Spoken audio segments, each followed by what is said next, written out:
যে পুলিশটা মারা গেছে তার ফ্যামিলি নাই, তার বউ বাচ্চা নাই, ওই বউ বিধবা হয় নাই, ওই বাচ্চা এতিম হয় নাই।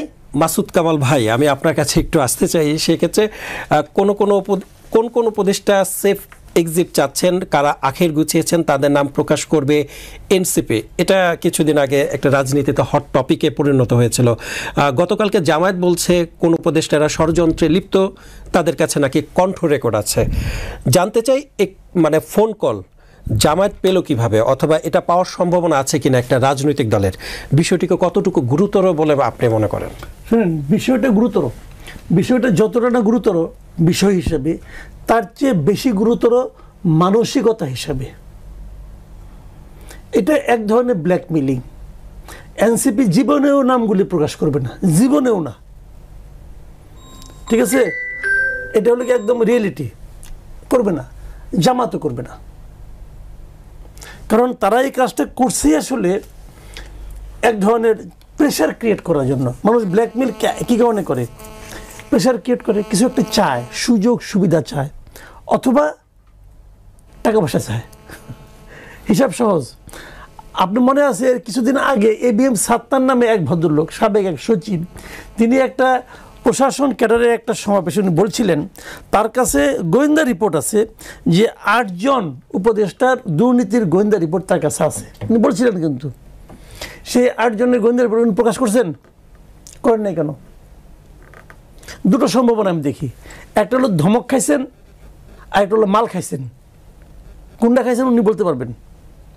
এই দুটো একটা। আর উনি সচিব, সাবেক সচিব, অফিসার্স ক্লাবের উনি সভাপতি টভাপতি কিছু একটা হবেন। আবার খালেদা জিয়ারও PS ছিলেন, তাই পাওয়ারফুল লোক।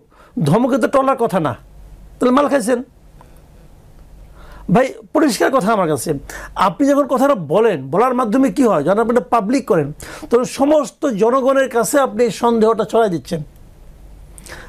নাহিদ ইসলাম যখন বলে যে কোনো উপদেষ্টা, তখন আমি কিন্তু জানি না কোন উপদেষ্টা, উনি জানেন, আমি জানি না। তখন আমি করে কি সবার দিকে সন্দেহ দৃষ্টিতে তাকাই। তো সবাই তো আর খারাপ না, কেউ খারাপ। তো নাহিদ ইসলামের কারণে সবার দিকে কিন্তু সন্দেহটা ছড়াই দিলেন, দিয়ে পরে হয়তো বার্গেনিং করছেন, আমি জানি না কি বার্গেনিং, উনি আমার মতো বলেন নাই, এখনো প্রকাশ করেনি। তার মানে কি? তাহলে হইতে পারে যে উনি মিথ্যা বলছেন, অথবা বার্গেনিং চলিতেছে, ইহা চাই উহা চাই, এটা দেন ওটা দেন, দলের জন্য দেন, আমার জন্য দেন, আমার আত্মীয়ের জন্য দেন, হইতে পারে। কিন্তু আমি এখন ভাই সবাইকে সন্দেহ করি। উনি সন্দেহটা অন্যদের উপর ছড়াই দিচ্ছেন, আমি উনাকে সহ সন্দেহ করি। আপনি কি করবেন? হ্যাঁ, উনি উপদেষ্টা ছিলেন, আমি উনাকে সহ সন্দেহ করি। কাজে এইগুলি ঠিক না। উপদেষ্টা তো উনি ছিলেন, তো উনি ওনার কলিগের সম্পর্কে জানেন যে কারা সেফ এক্সিট চাচ্ছেন বা আপনার আখের গুছিয়েছেন, কিন্তু জামায়াতের কাছে কণ্ঠ রেকর্ড, ফোন কল রেকর্ড আসে কিভাবে? আসতেই পারে। আপনি মাহফুজ আলমের একটা কথা শুনেন নাই? মাহফুজ আলম কি বলছিল যে দায়িত্ব নেওয়ার পরে, সরকার দায়িত্ব নেওয়ার পরে বিএনপি এবং জামাত ইসলাম বিভিন্ন পোস্ট দখল করার জন্য তারা মানে মোটামুটি হুমড়ি খেয়ে পড়ছে, এবং পোস্ট দখল হয়ে গেছে। দখল হয়ে যাওয়ার পরে এখন আর তারা খুব একটা যায় টায় না, বলছে তো মাহফুজ আলম। আচ্ছা, তাহলে যারা এই ফোন কলগুলি নিয়ন্ত্রণ করতে পারে, হয়তো ওখানে জামাতের 2 জন লোক আছে, অথবা সবই আছে তারা তাদের সাপ্লাই দিয়েছে, হইতে পারে। উনি তো বলছেন, এখন ফোন কল কি ওনার কাছে করছে? তো বলুক।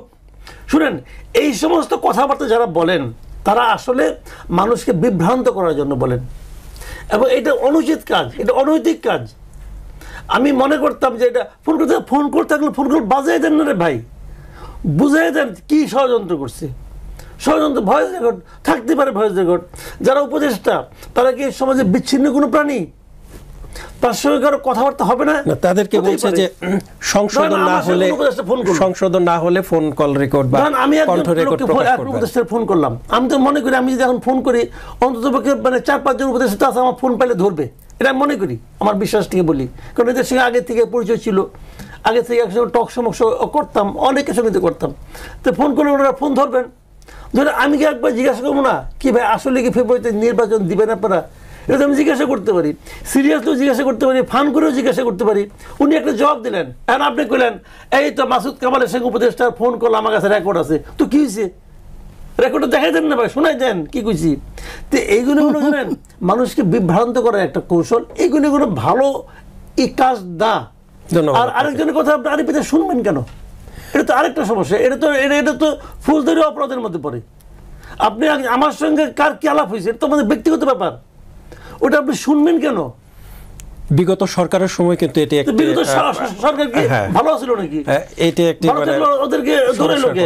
জি জি, ধন্যবাদ আপনাকে। মনিয়াপা, একটু আসতে চাই আপনার কাছে, আপনি কিছু একটা বলতে চাচ্ছিলেন, বা মানে এই বিষয়টিকে আপনি কতটুকু গুরুতর মনে করেন? আপনারা তো আমার কাছে এটা খুব ঘৃণ্যকর মনে হয় যে কথাটা বললেন মাসুদ ভাই, সেটা হলো যে একজন ওই লেভেলের একজন মানুষ, এই যে ফোন আড়ি পাতা, এটা তার সঙ্গে যায় না। এটা এনসিপি করতো, মাইন্ড করতাম না, যে ওরা অনেক কিছুই শিখে নাই, বুঝে নাই। কিন্তু উনি এই কথাটা গেলেও উনি বলতে পারেন না, আর যদি বলেনি তাহলে ওনাকে প্রকাশ করতে হবে। উনি এটার জন্য উনি মামলা খাওয়া উচিত, এটার জন্য এটা রাষ্ট্রদ্রোহিতার শামিল, মানে এটার জন্য তাকে জিজ্ঞাসাবাদ করার কোনো অপশন, এটার জন্য তাকে পে করতে হবে, হওয়া উচিত। যদি বাংলাদেশে গণতন্ত্র থাকতো, বাংলাদেশ যদি আইন কানুনের উপর শ্রদ্ধা থাকতো, আইনের অনুশাসন থাকতো, এখন উনি 14 শিখে থাকতেন স্ট্রেট।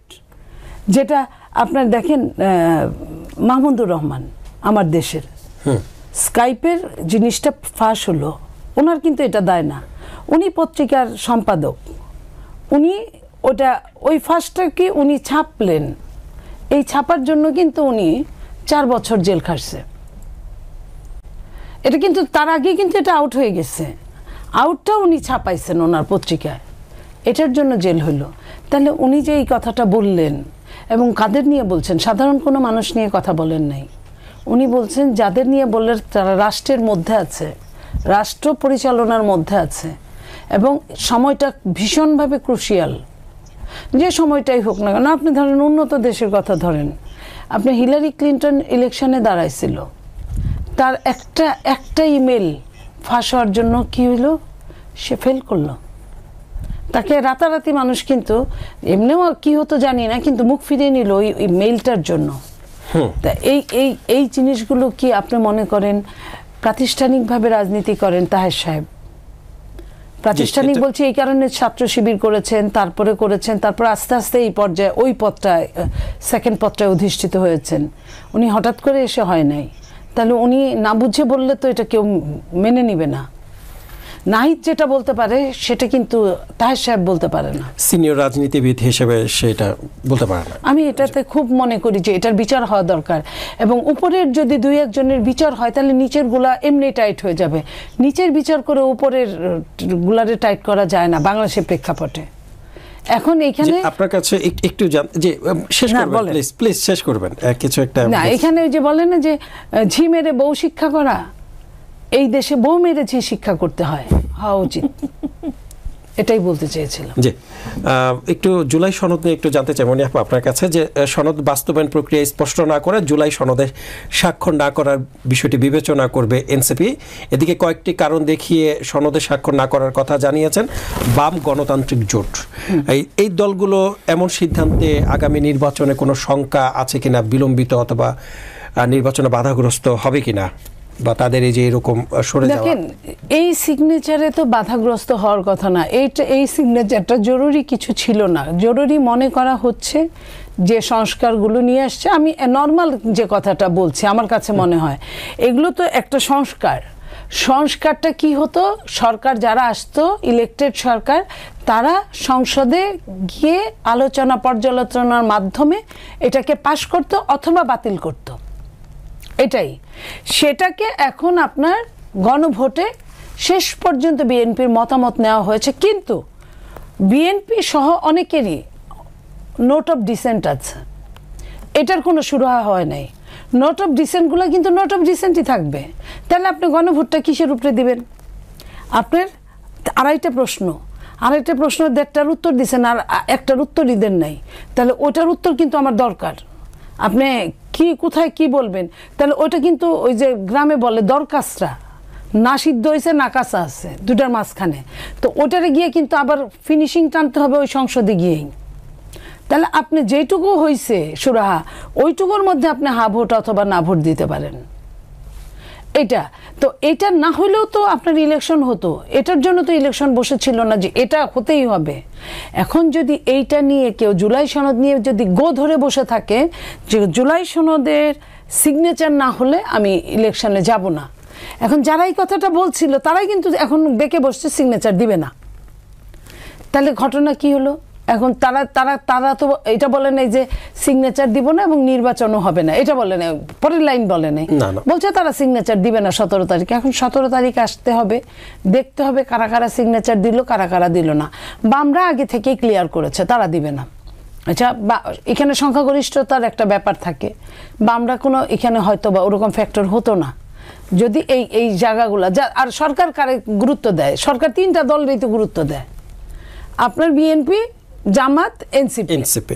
তো এই 3টা দলের 2টা দল যদি বলে, এখন সরকার বুঝবে সরকার কি করবে। সরকার ওই হিসাব অনুযায়ী সংখ্যাগরিষ্ঠতা দেখবে না এই 3টা দলকে দেখবে, এটা সরকারের উপর ডিপেন্ড করবে। আর ওইদিকে আপনার ইলেকশনটা এরা সনদের সিগনেচার না করলে ইলেকশন করবে না এটা বলবে, এটা কিন্তু এখনো বলে নাই। এটা বলবে কি বলবে না এটার জন্য আমাদের অপেক্ষা করতে হবে। যদি এটা বলে তাহলে বিএনপির অবস্থানটা কি হবে? বিএনপির অবস্থান কি হবে? বিএনপি শোনেন, বিএনপি সব মিলে চেয়েছিল যে সবাই মিলে নির্বাচন করুক, যেটা আওয়ামী লীগ করেছে ওটা বিএনপি চায় নাই। বিএনপির একটা আশা ছিল যে সাধারণ নির্বাচন হলে জনগণ মুখিয়ে আছে ভোট দেওয়ার জন্য, জনগণ ভোট দিতে গেলে বিএনপিকে ভোট দিবে। বিএনপি এই দেখেন সততার এই যুগে এই পৃথিবীতে কতটা দাম আছে, বিএনপি কিন্তু তার সততা নিয়ে এটা মনে করেছিল। কিন্তু এই সততাটাকে অনেকেই মাইনাস পুঁজি করে যে না বিএনপিকে এই জায়গাটায় আসতে দিবে না। তাতে কি হয়েছে? উদ্বুদ্ধ করছে চাঁদাবাজিতে, চাঁদাবাজ হিসেবে বিএনপিকে পরিচিত করছে, যেখানে যেখানে পচানোর চেষ্টা করছে চরমভাবে। এবং এরপরে কি করছে? এরপরে বিএনপিকে বাধ্য করছে অনেকখানে। আপনি দেখেন এই যে এই গণভোটটা, এটাতে তো বিএনপি প্রথমে রাজি ছিল না, এটা নিয়মও নাই। এটা নিয়ম হলো সংসদে যায় আপনার সংস্কারগুলা উঠবে, কিন্তু সেটাকে আপনি গণভোটে নিয়ে আসলেন। আচ্ছা, বিএনপি তারপরেও সিগনেচার করলো, বললো যে ইলেকশনের দিনে 1 টাকা 1 খরচে খালি ব্যালট পেপারটা বাড়লো, 1 খরচে হয়ে যাক। কিন্তু সেইখানে আপনি বাগড়া দিয়ে বললেন নভেম্বরের মধ্যে গণভোট হইতে হবে। তো নভেম্বরের মধ্যে একটা সরকারের, একটা দেশের এই রকম ঋণগ্রস্ত একটা দেশের, যে দেশে মানুষ ক্ষুধার জ্বালায় আপনার আত্মহত্যা করে, সেই দেশে আপনি 1 মাসের ব্যবধানে আপনি 2টা নির্বাচন, হাজার হাজার কোটি টাকা খরচ করে আপনি নির্বাচন করবেন। আপনি একই মানুষ আসবে, একইভাবে ভোট হবে, আপনি ভোটগঞ্জে যান বা না যান। আওয়ামী লীগ যায় নাই, তাতে কি ভোটের খরচ কম হয়েছে? যেভাবে হওয়ার ওইভাবেই হয়েছে। আইন উপদেষ্টার একটি মন্তব্য আমি আপনাকে বলতে চাই, সেটা হচ্ছে আইন উপদেষ্টা তো বলেছেন যে আমাদের অনেক টাকা আছে, সঠিকভাবে যদি খরচ করতে পারি তাহলে। আইন উপদেষ্টা তো এই কথাও বলছেন, ইস আমি যদি জীবনে ক্ষমতা পাইতাম, আরে সারা দিন রাত খালি কামি করতাম। আইন উপদেষ্টা এই পর্যন্ত বলেন তো 100 বছর হয়ে গেছে এই সরকারের, কি কাজটা মানে দেখার হিসেবে দর্শক কি কাজটা তার দেখেছে? এই যে লক্ষ লক্ষ মামলার, ওটা বাদই দিলাম, সবচেয়ে যেটা দরকার 35 লক্ষ না কত লক্ষ ফাইল আছে যে মামলাগুলো শুরা হয় ঝুলে আছে, সেটার কতটুকু উপকার হয়েছে এটাই আপনি বলেন। আইন উপদেষ্টা তো কত কথাই বলে, তো এই কত কথা বলা দিয়ে তো হবে না, অতি কথন এইখানে বাদ দিতে হবে। উনি ফুরফুর করে খালি কথা বলতে পারেন, উনি আছেন আরেকজন আছেন নারী উপদেষ্টা, এরা খালি কথাই বলতে পারেন, কথার সঙ্গে কাজের তাদের কোনো মিল নাই। নির্বাচনের আগে যদি গণভোট মানে দেয়া হয় তাহলে সেক্ষেত্রে তো ইসি সক্ষমতা কেমন, এটাও তো আমাদের মানে আপনার কথা মনে হইলো যে ওই যে বলছেন না রবীন্দ্রনাথ কাদম্বিনী মরিয়াই প্রমাণ করিল যে সে মরিয়াছে। তো আপনার একটা ভোট দিয়ে তাকে প্রমাণ করতে হবে কেন? আপনার একটা লোককে পরীক্ষা করবে। জামাত কিন্তু এটা বলছে যে জামাত তো খোঁড়া যুক্তি দিবেই। জামাত কি বলছে উনি নিজেও জানে না, উনি বলছে সমস্ত বাংলাদেশ জানে যে পিআর পদ্ধতি কি। আদৌ কি সত্যি? আদৌ কি জনগণ জানে পিআর পদ্ধতি কি? আপনার মনে করেন যে ওই দিন নির্বাচন 1 মাস আগে দিল, আমি আপনাকে বলি আপনি তো আমার বিশ্বাস করেন না, আমি তো নির্বাচন চাইনি। আপনি কি করে বুঝলেন আমি হ্যাঁ ভোট দিব? আমি তো না ভোটও দিতে পারি। আর আমি যখন না ভোট দিব আমার সাঙ্গপাঙ্গরা তো হ্যাঁ ভোট দিবে না, তারাও না ভোট দিবে। ধরে নিলাম আমি একটা বড় মানুষ, আমি না ভোট দিলাম, আমার সাঙ্গপাঙ্গরা না ভোট দিল। আপনি যে আওয়ামী লীগরে খেদাইছেন, আওয়ামী লীগ তো পুরা যায় নাই, পুরাটাই আছে, খালি কয়টা পলাইছে। আপনার আওয়ামী লীগের এর মধ্যে যে মানে আন্ডারগ্রাউন্ডের আওয়ামী লীগ এরা তো এসে ভোট দিয়ে যাবে। আপনি ভোট দিয়ে গেলে তারা কি আপনার তাগরে আপনি এইটা দিয়ে ঝুলাবেন? আপনি তারা তো আর যাই হোক এখানে তো তারা হ্যাঁ ভোট দিবে না, তাহলে এখানে না ভোট দিবে। আপনার ভোট যদি ভোটার উপস্থিতি যদি 50%-এর উপরে না হয়, আপনি যদি না ভোট আগায় যায়, আপনি কি হিসাব করছেন দেশের কি হবে? জি, তো এইখানে ইসি বা সিসির কি দোষ থাকবে আপনি আমাকে বলেন। ধন্যবাদ। আমি আপনার কাছে নির্বাচনে আরো একবার ফিরবো। মাসুদ কামাল ভাই, একটু জানতে চাই যে এমন প্রেক্ষাপটে আগামী নির্বাচন নিরপেক্ষ হবে কি না, কারণ ইতোমধ্যে উপদেষ্টাদের বিরুদ্ধে প্রশ্ন উঠছে, তারা একটি দলকে সহযোগিতা করছেন, এমন প্রেক্ষাপটে আগামী নির্বাচন নিরপেক্ষ হবে কিনা কি মনে করেন আপনি? দেখেন, নির্বাচন নিরপেক্ষ হবে কি হবে না এটা তো নির্বাচন যখন হবে তখন বোঝা যাবে। তবে তার আগে একটা কথা বলি, নিরপেক্ষ নির্বাচনের পূর্ব শর্ত হিসাবে আমাদের দেশের সবগুলো পলিটিক্যাল পার্টি আমরা দেখেছি গত 14 বছর, আওয়ামী লীগ ছাড়া সবাই বলেছে যে নিরপেক্ষ নির্বাচনের পূর্ব শর্ত হলো একটা তত্ত্বাবধায়ক সরকার, ঠিক না? এখন তত্ত্বাবধায়ক সরকারের কনসেপ্টটা কি? তত্ত্বাবধায়ক সরকার আমরা কীভাবে চিনব?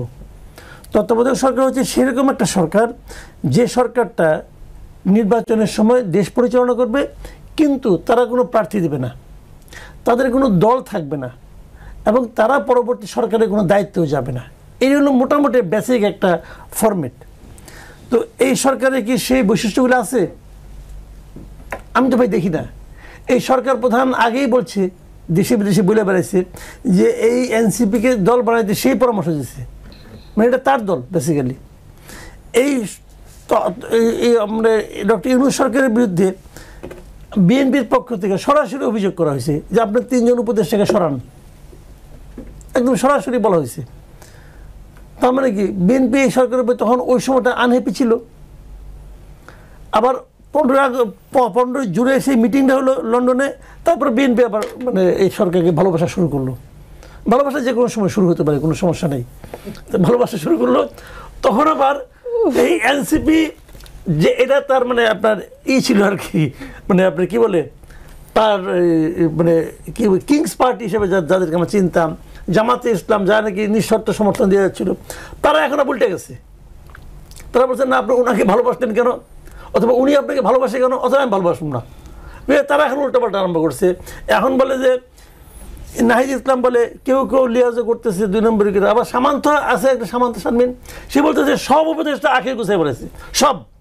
সে আবার কিছু কিছু রাখে নাই, সব নিয়ে দিয়ে দিচ্ছে, সবাই আখের গুছাই পড়েছে। জামাত অভিযোগ করতেছে। তাহলে এই সরকারের প্রতি আস্থাটা কার আছে?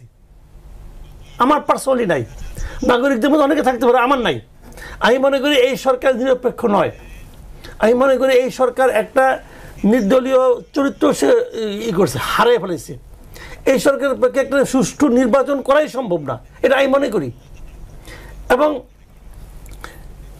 3 দলই কিন্তু কখনো কখনো এই সরকারের বিরুদ্ধে সমালোচনা করছে। তাহলে যেই সরকারের উপর মানে আস্থা নাই, যে সরকারের নির্দলীয় কোনো চরিত্র নাই, সেই সরকার ফেব্রুয়ারিতে নিরপেক্ষ নির্বাচন করবে, এটা আমার এখন পর্যন্ত মনে হচ্ছে না। এরপর আবার কোনো বলা যায় না, দৈব বলে যদি কোনো বিশেষ কোনো যোগ্যতা অর্জন করে, এতে কিছু বলা যায় না, দেশে অনেক কিছু সম্ভব। একটু আপনার কাছে একটু জানতে চাই যে আমাদের তো আইন শৃঙ্খলা বাহিনী যে কাঠামো, অনেকে বলছে তাদের মনোবল এখনও নাকি ফিরে আসেনি। তো সামনে তো মেঘা একটি ইভেন্ট, নির্বাচন। তো এক্ষেত্রে আমরা দেখেছি যে গত 8 মাসে 2600-র বেশি মার্ডার হয়েছে। তো এমন পরিস্থিতিতে নির্বাচনে আইন শৃঙ্খলা পরিস্থিতি ঠিক রাখতে পারবেন তো সরকার? দেখেন, আপনি যে বলেন না যে আইন শৃঙ্খলা বাহিনী মনোবল ফিরে আসে নাই, বলছেন না একটা কথা, মনোবল ফিরে আনানোর জন্য তার মানে প্রথমত হলো মনোবল নাই, মনোবল ভেঙে গেছিল কোনো একটা ঘটনা। তো এই মনোবলটা ফিরে আনার জন্য এই সরকার একটা উদ্যোগ নিছে। বলেন তো আপনি কোন উদ্যোগটা নিছে? একটা উদ্যোগ নিছে। মাঝখান থেকে গভর্নমেন্টের পক্ষে বলা হয়েছে যে আন্দোলনের সময় যে সমস্ত পুলিশ মারা গেছে তাদের কোনো বিচার হবে না। কেন বিচার হবে না? যে পুলিশটা মারা গেছে তার ফ্যামিলি নাই, তার বউ বাচ্চা নাই, ওই বউ বিধবা হয় নাই, ওই বাচ্চা এতিম হয় নাই, ওর প্রতি রাষ্ট্রের কোনো দায়িত্ব নাই। বিচার হওয়া মানে কি? দেখা যে তার মৃত্যুটা যথাযথ, তার মৃত্যুটা প্রয়োজনীয় ছিল কিনা, অথবা তার মৃত্যুটা অন্যভাবে হয়েছে কিনা, এটা বিচার করতে প্রবলেমটা কি? বিচারই আমি করবো না। কেন করবেন না বিচার? কেন করবেন না? থানা লুট হয়েছে, থানা লুট হওয়াটা কি আন্দোলনের জন্য খুব অপরিহার্য ছিল নাকি? আন্দোলনের সুযোগে কিছু দুষ্কৃতকারী থানা লুট করছে, জেলখানা ভেঙে জঙ্গিরা পালাইছে, অস্ত্র লুট হয়েছে, এই অস্ত্রগুলো এটা নির্বাচনে আন্দোলনের জন্য প্রয়োজনীয় ছিল, ব্যবহার হবে কি এটা? প্রয়োজনে থাকতেও পারে, হতেও পারে, আমার কোনো অসুবিধা নেই, কিন্তু প্রয়োজন হইলে আমার কোনো আপত্তি নাই, প্রয়োজন হইলে খুব ভালো কথা, তাহলে তাদেরকে পুরস্কৃত করেন। যদি থানা লুট হওয়ার প্রয়োজনীয় কাজ হয় আন্দোলনের জন্য, বিপ্লবের জন্য, তাহলে তাদেরকে পুরস্কার দেন। আপনি পুরস্কারও দিবেন না, তিরস্কারও করবেন না, আর বলবেন আহারে আমার পুলিশের কেন মনোবল ফিরে আসে না। মনোবলকে আসমানি উপায় ফিরে আসবো, ওই নাজিল হবো? আপনি কিছু করবেন না রে ভাই। তো এখন হলো কি, আমি তো মনে করি এই সরকার ইন্টেনশনালি মনোবল ফিরে আনতে চায় না। তাদের মূল লক্ষ্যটাই হলো নির্বাচন একটা আওলা বাজুক, যত আওলা বাজবে, যেটা প্রবাদ আছে না, যে ওলট পালট করে দেয় আমার লুটে পুটে খাই, তাদের তো ওই মতলব দিয়ে তারা তো কাজ করতেছে ভাই। মানে নির্বাচনে আল্লাগার আপনি যেটা বলছিলেন যে শব্দ, ওই নির্বাচনে এই প্যাচ লাগলে সরকারের লাভটা কি? আরো বেশি দিন থাকবে, আরো বেশি দিন থাকার জন্য। একদিন থাকলে তো অনেক লাভ, একদিন তোমাকে 3টা ফাইল সাইন করবে, ফাইলে সিগনেচার করলে তো অনেক কিছু হয়ে যায়। কিন্তু তারা তো বলছে যে কোনো শক্তি নাই ফেব্রুয়ারি নির্বাচন ঠেকানোর। এটা উনি বলছেন, গতকালকেও বলছেন যে ফেব্রুয়ারি নির্বাচন হয়তো এর মাধ্যমে আমি যদি বলি, এর মাধ্যমে উনি কোনো শক্তিকে আহ্বান করছেন যে তোমরা আসো না কেন। শুনেন, আমি বলি, জানতে পারি যে শক্তি, আমি একটা গুরুত্বপূর্ণ কথা আহ্বান করা হচ্ছে। কালকে যে মিটিংটা হয়েছে, জরুরি মিটিংয়ে কি হয়েছে আমি জানি না। আমি আগে বলছিলাম জরুরি বলতে কিছু নাই, উদয় একটা মিটিং ডাকে, চা নাস্তা খায়, তারপর সবাই চলে আসে। এখানে এই জরুরি মিটিং থেকে কোনো আউটকাম নাই। এই যে শুক্রবার দিন সাইন হবে এটা সবাই জানতো, ফেব্রুয়ারিতে ইলেকশন হবে এটা সবাই জানতো। উনি মিষ্টি মিষ্টি আলাপ করে সবাইকে ডাকছেন, আচ্ছা ডাকছেন, সমস্যা নেই, এটা দরকার আছে। একটা লাভ হয়েছে। লাভটা কি হয়েছে? পলিটিক্যাল লিডাররা তাদের বক্তব্যগুলি প্রকাশ করতে পারছে, এবং সেখানে সালাউদ্দিন আহমেদ সাহেব যে বক্তব্য রাখছে, এই বক্তব্যটা একটু মন দিয়ে পড়েন, সব কিছু বুঝে যাবেন। উনি কিন্তু একটা কথা বলছেন, প্রতিরক্ষা বাহিনীগুলির সঙ্গে সরকারের সুসম্পর্কটা বলছেন না হয় এরকম, মানে বললেন কেন এই সময়? এটা আমি আপনার কাছ থেকে একটু জানতে চাই যে তিনি এমন মন্তব্য কেন করলেন, বা সরকারের কাছে এটাই তো কথা, উনি কেন বললেন? তাহলে এরকম কিছু ঘটছে, কেন ঘটছে, কি ঘটছে? একটু চোখ কান খোলা রাখেন, তাকান ডাইনে বায়ে, কি ঘটছে? কিছু ঘটছে।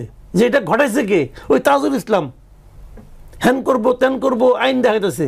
ওই সবসময় আইন দেখালে হয় না, তার অন্য মতলব আছে মনে করি। তো এইগুলি ঠিক না তো। আবার ধরুন উনি একটা কথা বলছেন যে আপনাকে আমরা শর্তহীন সমর্থন দেব না।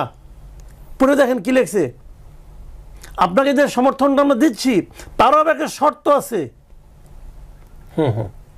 কি শর্ত সেটাও তাকে বুঝতে হবে। কালকে লাভের মধ্যে ওইটাই হয়েছে যে একটা ভালো একটা ভাষণ। ধন্যবাদ।